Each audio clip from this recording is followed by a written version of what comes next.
Hey guys, welcome back to my channel. This is Shreya Thorat, and today in this video I'm going to unbox this new tripod which I bought from Amazon at 799 rupees. So let's see how it is. And yes, we are going to unbox this. So let's start our video without any delay.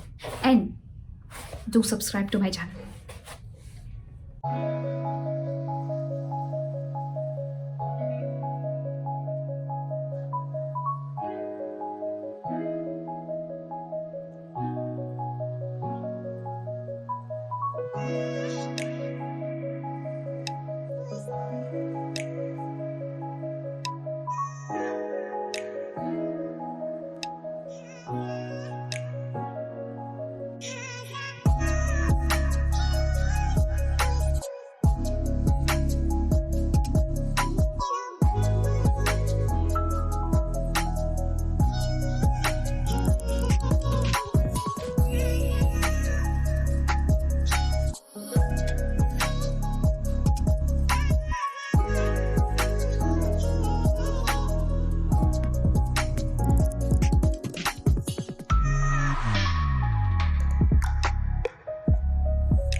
This is all about the unboxing video. I hope you liked it and got clarity, and definitely I would suggest this tripod under 1,000. If you want to get it, do get your hands on this tripod because this is really good. The quality of this tripod is extremely good, and the earlier tripod which I used to have, that was of low quality, so I had to get the new one. About this tripod, I would say that it is good.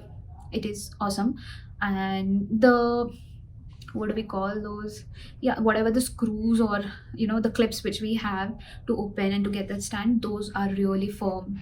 They are proper, they are tight enough. So yes, I love this tripod, and do give it a try. And if you want to buy it, I'll give the link in the description box. Subscribe to my channel, and yes, thank you so much for watching. Bye bye.